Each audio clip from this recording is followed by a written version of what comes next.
Hello everyone, welcome to student point academy. हमने last lecture में lesson number 8 पढ़ा था। ठीक है, अब हमें उसी के क्वेश्चन सॉल्व करने। ठीक है, हमने लास्ट लेक्चर में बहुत ही इजी वे में लेसन 8 को समझा था, क्या है कैसा है सब कुछ समझा था। ठीक है, अगर किसी ने लास्ट लेक्चर नहीं देखा हो तो देख लो, इजी हो जाएगा आपको क्वेश्चन आंसर्स समझने में। ठीक है, क्योंकि जब हमारा लेसन कंप्लीट हो जाता है, लेसन क्लियर हो जाता है, तो हम इजीली क्वेश्चन सॉल्व कर सकते हैं। ठीक है, चलो हम चलते हैं क्वेश्चंस की तरफ। सबसे पहले है fill in the blanks. Archaeological evidence show that agriculture first began about 11,000 years ago in Israel and Iraq. यहाँ पे क्या बोला है कि 1100 ईयर एगो जो एग्रीकल्चर एविडेंस थे, आर्कियोलॉजिकल एविडेंसेस थे एग्रीकल्चर से रिलेटेड, वो सबसे पहले हमें 11,000 ईयर्स एगो मिले। ठीक है, इजराइल और कहाँ पे, इराक में। ठीक है, the houses at the beginning of the new stone age were made up of. अब न्यू स्टोन एज के जो हाउसेस थे वो किससे बने हुए होते थे, वॉटल एंड डॉब से। ठीक है, चलो स्क्रीनशॉट लो, फिर नेक्स्ट पेज पे चलते हैं। अब हमें ब्रीफली क्वेश्चंस के आंसर देना है। What are 3 main step in the process of domesticating a wild animal. Wild animal को हमें पालतू पशु बनाना है, तो उसके लिए कौन सी स्टेप्स है। हमने देखा था सबसे पहले कैप्चर करो, फिर उसके बाद उसे ट्रेन करो ह्यूमंस के साथ रखने के लिए, और फिर उसके बाद क्या करना है, उन्हें हमारे हेल्प के लिए, हमारे यूज के लिए, हमारे काम के लिए उन्हें यूज करो। ठीक है, तो the 3 main steps are, first people caught animal like goat or sheep, then they train or tempt to lie with humans, and then use them for help like getting milk or using carry loads. ठीक है, when all these steps were done, the animal was fully domesticated. जब ये तीनों step हो जाएगी तब हम कहेंगे कि एनिमल जो है वो पूरी तरीके से पालतू बन गया है।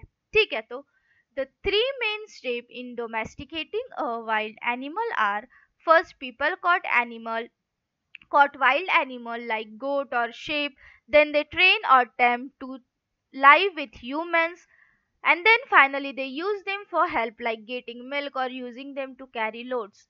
When all these steps were done, the animal was fully domesticated. Okay, now next question. How did some people in the community become skilled craftsmen? कैसे कम्युनिटी के कुछ लोग बहुत ज्यादा स्किल्ड बन गए थे। तो हमने देखा था एग्रीकल्चर स्टार्ट होने के बाद जो प्रोडक्शन था वो इंक्रीज हुआ था, जो फूड ग्रेन्स है हम उसे लॉन्ग टर्म तक रख सकते थे, लॉन्ग पीरियड तक रख सकते थे, तो उसकी वजह से वुमेन्स और मेंस को ज्यादा टाइम मिलता था, है ना, इनफ टाइम मिलता था, स्पेयर टाइम मिलता था, जिसकी वजह से वो अपनी क्रिएटिविटी पर ध्यान दे सकते थे, क्रिएटिविटी को स्किल्ड कर सकते थे। ठीक है, तो अब इसे हम कैसे लिखेंगे, after farming started people had enough food. जब फार्मिंग स्टार्ट हुई तो पीपल्स के पास इनफ फूड रहता था, एंड डिडंट नीड, और उन्हें जरूरत नहीं पड़ती थी हंट करने की all time. So some people got free time, तो कुछ पीपल्स को फ्री टाइम मिलने लगा। They use this time to make useful things, वो इस टाइम को यूजफुल थिंग्स बनाने में यूज करते थे, like pot, tool, beads. By practicing and using their creativity, वो अपनी क्रिएटिविटी को यूज करते थे, प्रैक्टिस करते थे, and they became skilled craftsman. ठीक है, सो कैसे लिखेंगे, after farming started people had enough food and didn't need to hunt all the time, so some people got free time. They used this time to make useful things like pot, tool and beads. By practicing and using their creativity they became skilled craftsmen. ठीक है, चलो इसका screenshot लो, फिर next page पे चलते हैं। यहाँ पे क्या करना है, हमें कंप्लीट करना है कंसेप्ट चार्ट। सॉल्ट है, उसका इंपॉर्टेंस किस लिए है, वो क्यों यूज होता है, प्रिजर्व करने के लिए फूड को और टेस्ट ऐड करने के लिए। कहाँ से मिलता है, सी वाटर से या रॉक्स के माइनिंग से। ट्रेड दूसरे रीजन में हम कर सकते हैं गुड्स के लिए, और इसका रिजल्ट क्या है, विलेजेस को ग्रोथ मिलती है जहाँ पे रिसोर्सेज है सॉल्ट के। ठीक है, चलो इसका स्क्रीनशॉट लो, फिर नेक्स्ट पेज पे चलते हैं।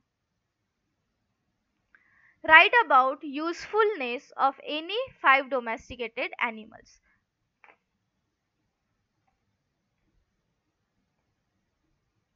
यहाँ पे हमें 5 डोमेस्टिकेटेड मतलब 5 पालतू जानवरों का यूजफुलनेस लिखना है, मतलब वो क्यों हमें यूज करते हैं, हम उन्हें क्यों यूज करते हैं। ठीक है, तो सबसे पहले डॉग्स, हमने देखा था डॉग्स को जो न्यू स्टोन एज के ह्यूमंस थे वो हंटिंग के लिए यूज करते थे। ठीक है, तो dogs help in guarding, homes को गार्ड भी करता है और हंट भी करता है।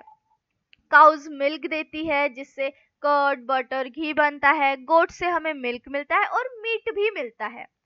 ठीक है, बफेलोज स्ट्रॉन्ग एनिमल्स है, इन्हें हम फार्मिंग में यूज कर सकते हैं और ये भी मिल्क प्रोवाइड करती है। और शिप से हमें वूल मिलता है। ठीक है, so dog help in guarding our homes and were also used for hunting in the past. Cows give us milk which is used to make curd, butter and ghee. Goats give us milk and meat. They are also easy to take care of. Buffaloes are strong animals. They help in farming and give a lot of milk. Sheep which give us wool which is used to make warm clothes. ठीक है, चलो ये screenshot लो, फिर next question देखते हैं। Which animal is used to modern police? In what way? अब modern police कौन से एनिमल को यूज करते हैं और क्यों? डॉग्स को यूज करती है। Police dog help in searching for criminal, detecting bombs, drugs and protect police officers. Dogs किस लिए हेल्प करते हैं? क्रिमिनल को आइडेंटिफाई करने में, बॉम्ब्स को डिटेक्ट करने में, ड्रग्स को डिटेक्ट करने में, पुलिस ऑफिसर्स को प्रोटेक्ट करने में। उन्हें जो पुलिस डॉग्स होते हैं उन्हें बकायदा ट्रेनिंग मिलती है। ठीक है, dogs are used by the modern police. How they help? Police dog help in searching for criminal, detecting bombs and drugs and protecting police officer. They are trained to listen to commands and act quickly. ठीक है, चलो इसका screenshot लो। यहाँ पे होता है हमारा lesson number, यहाँ पे होता है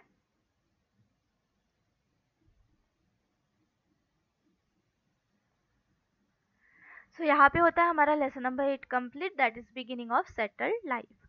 नेक्स्ट लेक्चर में हम लेसन नंबर 9 का एक्सप्लेनेशन देखेंगे। तब तक के लिए पढ़ते रहो, चैनल को सब्सक्राइब कर लो, अपने फ्रेंड्स के साथ शेयर करो, कोई डाउट है तो कमेंट में पूछो। ठीक है, मिलते हैं नेक्स्ट लेक्चर में, बाय बाय।